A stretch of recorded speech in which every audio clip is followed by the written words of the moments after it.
Hey guys, Brandon here with Texas Plinking, making another video with the Mach 12 as I dubbed it. This is, if you guys have been around the channel long enough, you guys would know that this is this is quite easily my favorite semi-automatic I own. I already made a video with it before, but we're making another video for two reasons. One, because it's changed form a little bit in the form of an optic, which we will talk on, as well as we're gonna probably go ahead and stretch it out just a little bit and do some decently long-range shooting. So in case you guys don't know about this gun, I'm gonna go ahead and just from the beginning talk about what it started as and what it is today and all the parts and pieces that made this the Mark 12 or Mach 12. This is not made to be a clone on the Mach 12 or Mark 12 Mod 1, but I did like the look of that rifle quite a bit, so I wanted something like that, but it didn't have to be an exact replica with parts and components, so I called it the Mach 12, just kind of interpreting one take on it. But let's start with the rifle itself. The bones of it is a Bushmaster AR-15 or the XM15, a 5.56 16-inch barrel standard no thrills AR for the most part. It was an MOE Magpul edition, so it came with some FDE Magpul. Had it like that, ran it the 16-inch barrel way for quite a bit, and then I wanted to build something that looked like this, so we started to do that. So let's go from the back. It has got a Yankee Hill A2 fixed stock. It has got a MFT ergonomic grip. LaRue MBT 2S 2-pound 2-stage trigger, 2.5 pounds, sorry. I believe it's 2.5 pounds to set, 2 pounds to break, or vice versa, I believe. But anyway, put a Pro Mag 20 round mag on there. We'll talk on the optic last here. 12-inch free float quad rail, not by any big manufacturer or anything like that. Kind of cheaped out on that one, to be honest with you. Kind of a no name, but hey, it's doing the job. Mach 12, right? It's not the Knight's Armament that would be on the real Mark 12. Bipod, one of those no-name ones as well, but it actually works really well. This vertical grip I've had forever, so I don't even know the name of that one. Ballistic Advantage 18-inch barrel. That's a 5.56 with a 1 in 7 twist, and that's ported for a rifle length gas system, so went ahead and threw that on there. It's got a AAC. You'll see it later when we take the suppressor off. AAC muzzle brake, 51T for the thread pitch of this right here, and then a SDN6. Suppressor, so 7.62, so it goes down to 5.56. And then I didn't like how it was black, so I went ahead and just kind of made a cover for that, and over time it kind of started getting loose with the heat, so a rubber band will keep that nice and tight. Looks a little janky, but it actually shoots unbelievably well. I'm really happy with it. Let's go ahead and talk about the optic real quick though. Before I was running a Leupold Mark AR 3 to 9x40, no illumination and all that, so this has been my go-to hog gun. So yeah, with that said, shooting hogs with this, you would go out when it's like dusk and you'll be fine. And then as soon as it starts getting too dark, you want a good solid red crosshair illuminated, especially if you're gonna be running like a light, like a Predator light in green, and then the red contrasts that nicely. Well, black reticle just disappears in the dark, obviously. So I wanted something with illumination and all that. Something that fit the characteristic of this gun because it shot really well. So reached out to Nikon, and they actually went ahead and sent me out this right here, and I am loving it from a quick sight in. So we'll see more impressions now, but this is the FX 1000. This is their 4 to 16 by 50, and this has got a 30mm tube, so it's even better in low light, more light transfer. 50mm tube instead of the 40 bell, so a lot more light in there, more milling.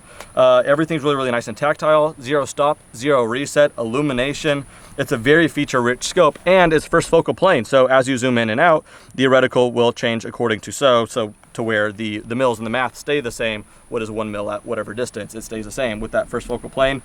All of those components make it sound like it's going to be very expensive, and well, really, it's right up there with the competition, actually really competitive in pricing. You could actually get this for about $749 on Optics Planet. I think it retails for more than that. I think it retails for like $900 or so, or MSRP.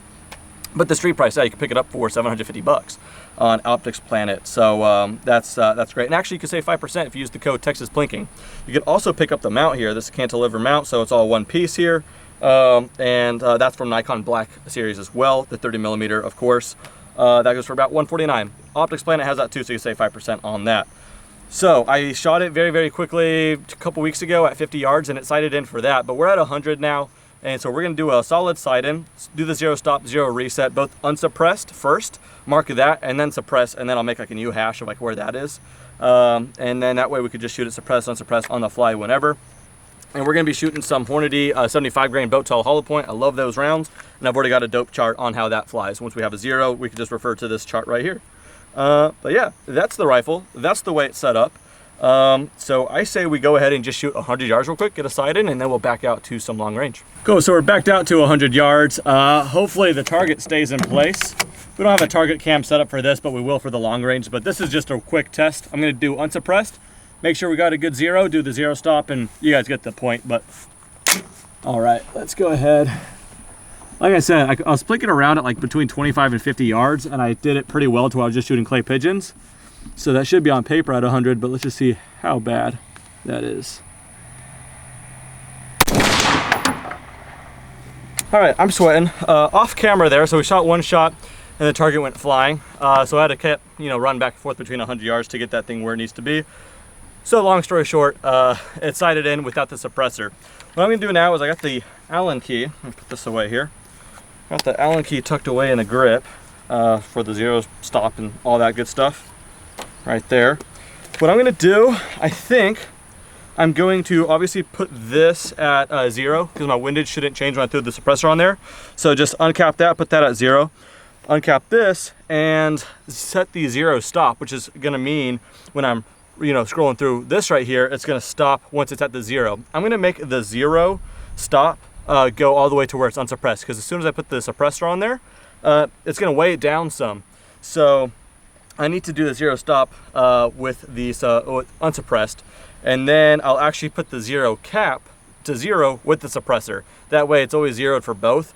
If that didn't make sense, when I see the 0, I'm zeroed in with the suppressor, or I could keep spinning this until it stops, and then I'm zeroed in without the suppressor, if that makes sense, because it's going to change ever so slightly. We're going to go ahead and suppress the thing now.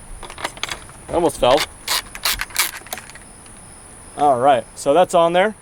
And so what that just did is weigh down my barrel. So now my bullet's gonna be down a little bit. So I set this at 0 for now. For my memory, when I did this with my Leupold, the suppressor weighted down by, I think, I could be very wrong here, that's why we're out here, by 0.6. So I'm just gonna go ahead and already put that at 0.6, and hopefully I'm right. All right, hopefully this is gonna work the first time, because the target wants to keep on falling down.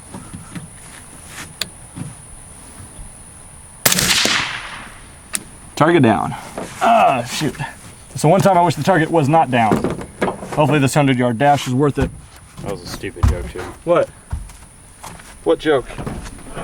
Target down? You know what you said. Let's go ahead. Oh boy, I'm already knowing it's gonna result in me having to run down there, but hopefully this should be the last shot. Oh, cool, it stayed. All right, elevation looks just about perfect. Let's do one more for fun, since we're out here.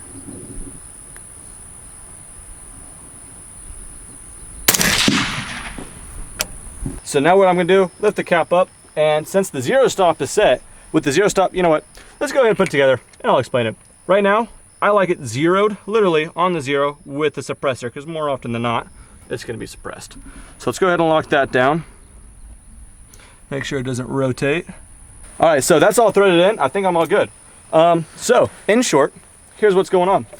This has zeros all around it. Windage and elevation, that is now zeroed in with the suppressor. If I take the suppressor off, let's just pretend it's off. What is it zeroed in now? I set the zero stop for that, which would be right there. So it's a little off. And what I'm gonna do, so it was actually 0.4? Just about 0.4. And back to 0. So again, if I'm unsuppressed, I just go ahead and crank that till it stops, which is right there. And for a quick reference, by the way, the paint job here, just did with some spray paint, Krylon spray paint with a mixture of brown and tan.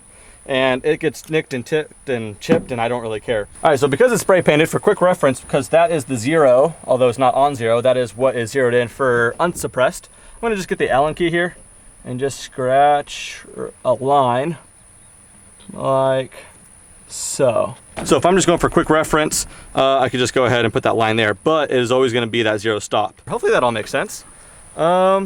Let's test the theory and go long range and see if it holds true. All right, so we're gonna move on to some long range stuff. I don't know if that wide angle is gonna be able to pick it up, but there's like this little opening in the trees way down there. We're gonna put the back of the truck there, and we're gonna shoot just around where we're standing, maybe a little bit further. But cool thing is, Since we're out here, out and about, not on a dedicated range, we don't really know the ranges. So, we got an opportunity to show you guys this. This is a big mosquito. It's also a Nikon Monarch 2000, a rangefinder that goes out to 2,000 yards. I've been loving this thing. So this is like my first proper use with it. I've been like messing around with it before. About 377 yards. It's a pretty impressive shot. Again, you know what I'm talking about, right, Ian? Move the camera to where my finger's on it. I can't even see it in the camera. You can't? Oh, there it is. I got it. All right, right there. That's where we're shooting out of. So what'd I say, 377? That's not bad. This will work. I'd say that'll do it. And again, guys, we are shooting from way over there. All right, let's do it. All right, guys, good news. It's actually a little bit further. So when I was down there, I saw the opening and I ranged, I think, the bottom of the hill down there. It's telling me 370, but from where we are, we see the target down there way far. I'll play some B-roll that I got with the long range, the P900 Nikon. So more zoom, you guys can see. It's quite a ways out there, actually. Now, it's nothing that this gun hasn't done already. This gun's shot 750 yards before, but something about when you're just out and about, not at a public range, the distance is just super, super amplified. So it actually turns out to be 453 or so yards. 457. Let's do 455, call it that, and see what's up. And we're gonna go ahead and do it suppressed the entire time. Let's see what I've got here. 450 tells me 2.7, 500 tells me 3.3, and I said like 455 or so. So we'll probably be about 2.7 to 2.8. Let's go ahead and do that. Let's go 2.8. There's 5, 6, 7, 8. 2.8. Oh, I already see an obstacle. Can you be a doll and bend those branches a little bit? Cool. Yeah, we're good. Oh, nice. Oh yeah, we are clear this day. We are cycled. Not the most stable position, but whatever. We're out here to have some fun. See if we can't get some holes on cardboard. That's all I want at this point.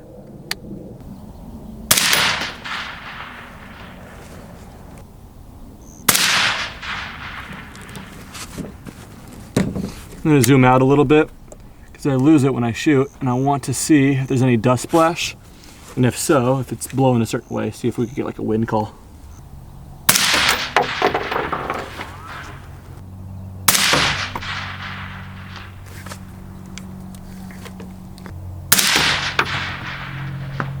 It kind of sounded like cardboard getting hit, but you wouldn't hear that with the bullet, so it might be low and just kicking some crap on there. So maybe I'll start favoring a little bit high.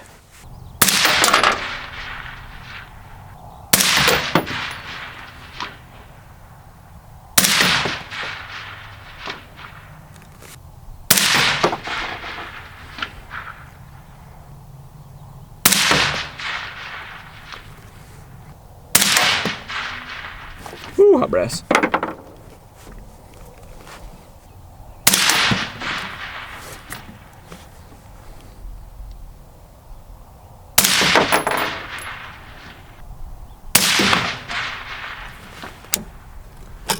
That was the last shot. I'm really scared we're gonna drive all the way out there and not see a single bullet hole, but we'll know until we show up. So yeah, if there are no holes, we'll just put some on there point blank. Okay, go ahead. Yeah, that's right. Cool, so just pulled up to it. Let's see. Watch out for the snaky snakes. So I should have started holding a little higher more frequently. So it turns out that it was a bit low. This is where like just a great spotting scope or something would have been nice. But as you can see from that distance, again, really, really far, we actually have the windage looks just about really perfect. So there was like no wind. So we have here, here, here, here, here, here, here. So a couple went to the right. So whenever the wind did blow, that'll show you that a lot of just like shrapnel look right here. So that's probably when I was hitting rocks and it just started splashing up.